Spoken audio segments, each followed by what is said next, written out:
Welcome back to another episode of Mr. King KMK. These are my Nick thoughts of the day.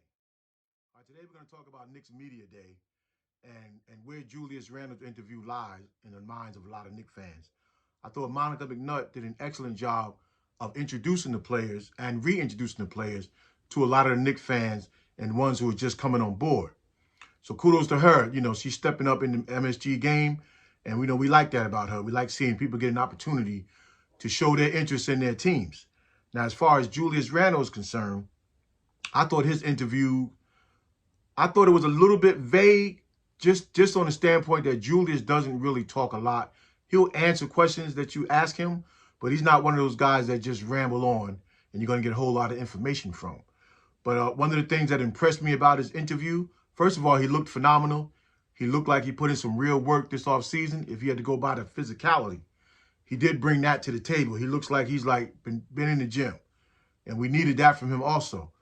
But when asked about the point guard in terms of Jalen Brunson, I like his comment. He was a little bit low key, but at the same time, he talked about the strengths that Jalen brings to the team and the leadership that Jalen brings to the team. So when he emphasized they want to be a running team and then running the floor and how easy it'll be for Jalen to find him in them situations, I thought that was key. Because if we are going to be a running team, if Julius is not running, then you're not a running team. Also, he talked about the pick and roll. Now, he was using the pick and roll in some instance last season, but now if it's going to be heavily involved in it, then we can use Julius in the pick and roll from anywhere on the court with any player. So that also I thought was a plus for the Knicks. And then also the most important for me was when he talked about the cuts.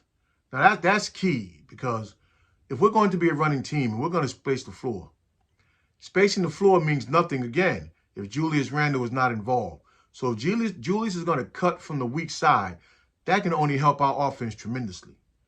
All eyes will be focused on the guy with the ball. And then he stated that in Brunson. So that frees him up on the weak side to be able to cut to the basket and get numerous easy baskets, and also to help his teammates get easy baskets. So that part of the interview with Julius, I thought I gave a A+ to. That means he's willing to come in and make sacrifices for the good of the team. He also talked about the Donovan Mitchell scenario this summer.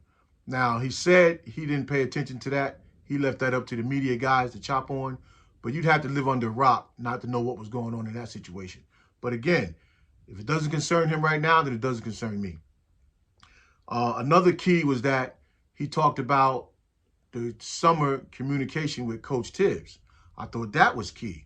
That means if they are planning on having Julius be here, it's good to get an idea of what's your role going to be this season and get it from the man in charge. Sometimes it's real nice when management gives you a pat on the back and management gives you that okay. But when it comes from the coach, it's that much more clearer when you're going working in the summer. So I thought that was a nice piece to be able to stay in touch with your coach and reaching out to each other. That's big time for the New York Knicks. Also, he talked about his jump shot. Past and present.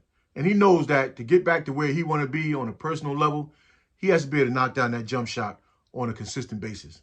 A lot of those deep threes are like miracle threes, but you need that in an all-star player. Being going to jump, say, superstar. For the Knicks, he might be, but as far as the NBA, he's still a borderline all-star. Once you make it one time, you're on that borderline. But he knows to get back to that, he needs to be able to knock down that jump shot. Okay, then he also talked a little bit about R.J. Barrett.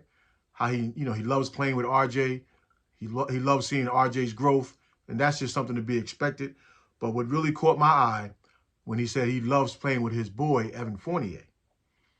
Now, that's interesting because there's a lot of talk that people want Evan Fournier to be moved so that it can make room for the young guys. And I think Julius, even by putting that statement out there, as honest as he could be, it's letting the young guys know that y'all might have to put y'all plans on hold. Because even contrary to popular demand, it's not Fournier that's holding back Quentin Grimes. It's RJ. Fournier started. A lot of plays were not called for Fournier. He had his few numbers. It's RJ who dominates the ball from that so-called backcourt position, even though he played the three.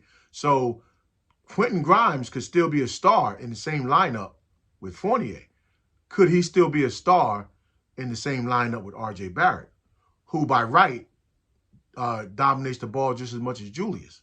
So that's an interesting twist that I'm going to revisit later on with my partner on my Knicks Morning Coffee Show with my partner, Joe Cool. So tune into that as well. That pops out every Monday on YouTube. And then like, comment, subscribe to this channel. And tell me what you think about Julius Randle and how he's going to fit into this season. Until next time, peace.